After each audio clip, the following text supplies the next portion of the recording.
A very good morning to you on this 13th day of August. It is a Wednesday morning, and if you've joined us, you have connected with the fifth connection, where we go live every morning on 2 or 3 of the platforms, and very soon we're going to be returning to the radio platform.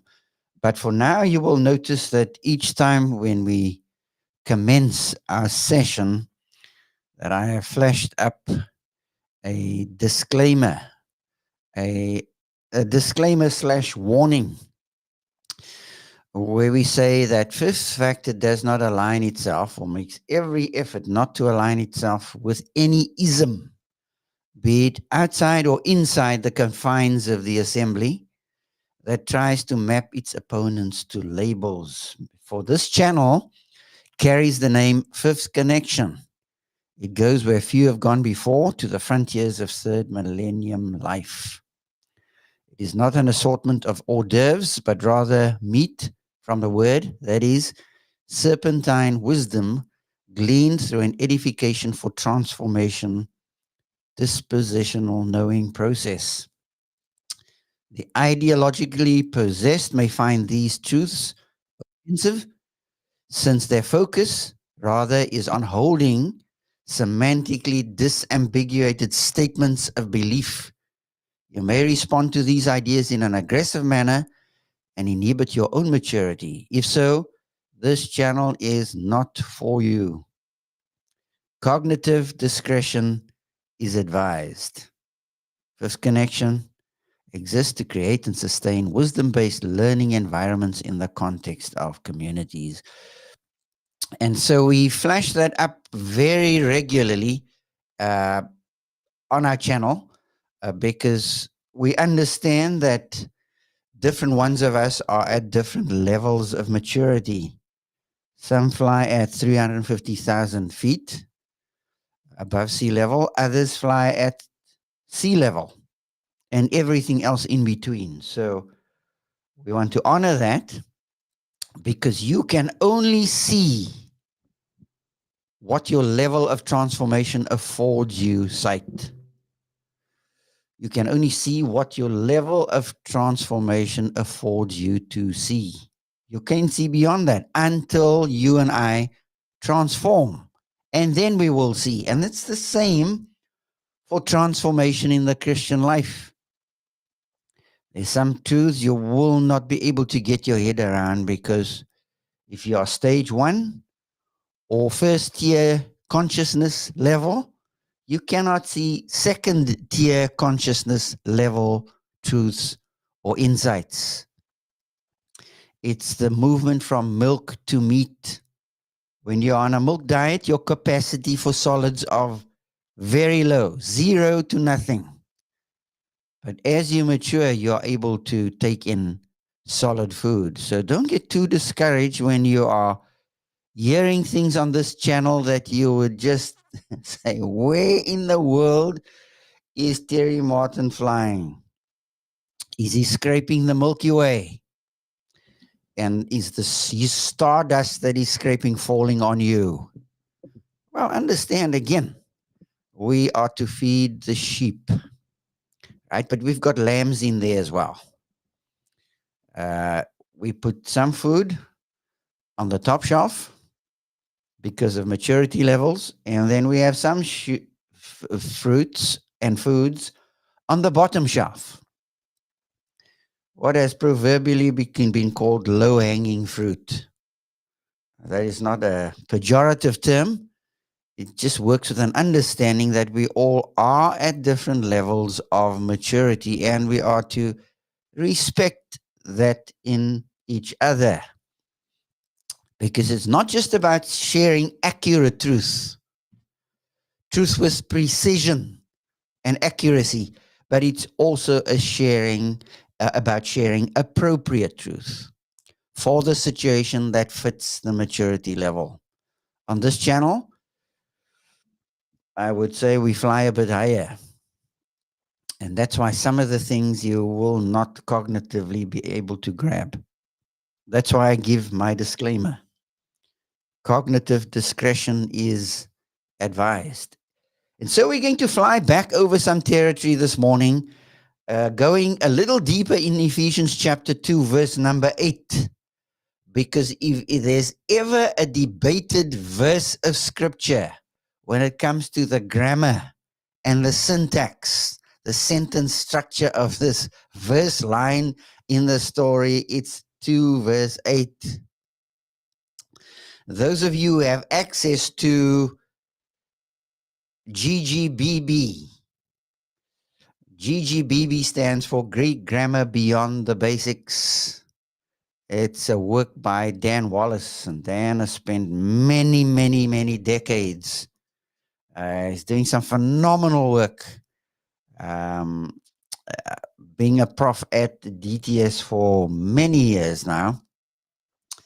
And at this stage, his work is becoming quite a standard text in many institutions when it comes to studying the original language of the New Testament at a more in-depth level. And so if you have that text, you will notice that he discusses Ephesians 2, verse number 8, as one of those hotly debated texts, and he's got some very, very interesting insights. He presents there about 4 different views on how students of the scriptures have understood verse 8. Verse 8 says, "For by grace you have been saved, and that not of yourselves. It is a gift of God, not of works, so that no one may boast." And the hotly debated idea there is, what is it a reference to? What is the antecedent of it? What we would say very simply, what's the subject of it that the word it is modifying? Now, you have to keep an open Bible here, and I'm going to not try to throw a lot of Greek around because, as we say, that's Greek to me. There are 4 views, and the first view says that the word it refers to grace. The antecedent of it is grace. The second view says that the antecedent of it is faith. And then the third view says that it is a reference to the pronoun it is a reference to the concept of grace by faith salvation. That's the antecedent of it. In the original language, it will be the word tuta. Tuta is a feminine, tuta is a neuter demonstrative pronoun. For those of you who are a little deeper into language, a neuter demonstrative pronoun, which means it is neither male nor female. Doesn't claim any maleness or femaleness. It is neuter. That's the third view. And then there's a fourth view that says that tuta, the word it,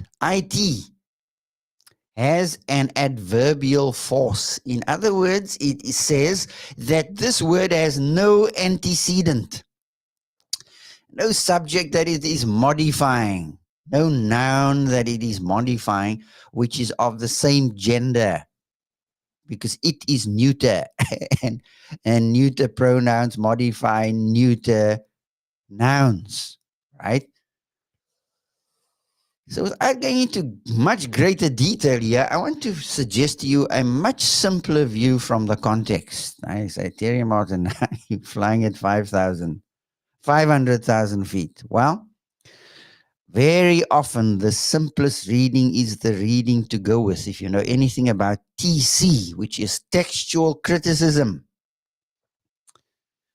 then you know that the simplest reading sometimes is the most difficult reading, right? But it's the simplest reading that gives rise to other readings. So I want to give you what I would consider a simpler view, and I hold this with an open hand. Listen to me now. I'm not speaking ex cathedra. I'm not saying this is thus saith the Lord. This is as we grapple with the text. We're not scared to do that. We go where few would fly. We go to frontiers where no man has gone before. Now, that's an overstatement, but I can give you a fifth view that I think I can drive from the text. If you go back to verse number 5 of Ephesians 2, verse number 5 gives a very interesting line, a description. It says in verse 5, even when we were dead in our trespasses, and the noun here is understood, it is God who made us alive, right? From the previous verses, God made us alive together with Christ. And then you have this parenthetic description. By grace you have been saved. In parentheses in your English translation. By grace you have been saved. It's a multi-word concept. Can I run that by you again? It's a multi-word concept. By grace you have been saved. 6 words in that conceptual idea. Let me repeat it. It's a multi-word concept. And then you have a repetition of that multi-word concept in verse number 8. Because the text says in verse 8, for by grace you have been saved. Right? So I'm suggesting a fifth view, and I call this the no-transing view, or the no-transing view. We see this debate that is coming to the church of the trans debate. A trans male, a guy who now claims to be a male, but he's actually a female. A trans male who was born a female, but now expresses as a male, right? And vice versa. So I'm suggesting a fifth view, which is the no-transing view, because you cannot have a neuter demonstrative pronoun have as its antecedent a feminine noun. The feminine noun is faith. Pistis or pistis is a feminine noun. How in the world can you have a neuter noun modifying a feminine noun? Neuter nouns modify neuter pronouns modify neuter nouns. Feminine pronouns modify feminine nouns. Masculine nouns, pronouns modify masculine nouns. And so many would rush outside of the biblical text and they would quote 3 or 4 examples from extra biblical sources and say, look, yeah, in Greek outside of the New Testament, there are at least 3 examples. And of the examples mentioned, there's always great explanation needed in order to explain the grammatical construction. So I'm not going to go there. I'm going to suggest that based on verse number 5, what the author has in view is a by grace salvation. That's what the word tuta, that's what the pronoun it is, has as its antecedent. Salvation by grace is in view in verse number 5, and now again in verse number 8. Salvation by grace. Because this cannot have as its antecedent the word faith. Faith is a feminine noun. This, in the original text, is a neuter pronoun. And so that's the view I'm suggesting. Because faith is the instrument for salvation. Grace is the source of salvation. Faith is the instrument, grace is the source. And if you keep that distinction, it makes better sense. And so I hold this view, can I repeat, with an open hand, right? With an open hand. I hold it loosely. I'm not going to die for this position. And I'm not going to run to an ideology or an ism, be it of the Armenian ilk or of the Calvinistic ilk or any other ilk. We're just going to stick with the biblical text because our authority is not our famous gurus or Bible teachers. Our authority is the biblical text. We interview or we interact with what students have said about the scriptures. But the ultimate arbiter is still the Word of God. And so this morning we've been on a bit of a more of a grammatical, syntactical kind of line.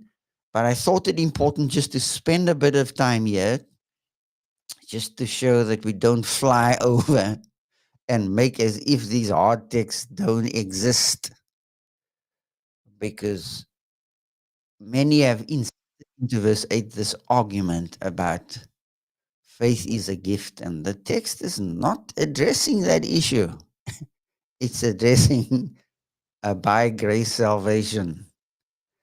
And as I said, I hold that with an open hand. And so this morning we've been on a little bit of a tougher line, but we are not scared to park in texts that are hard to explain and hard to understand. Salvation by grace is a gift of God.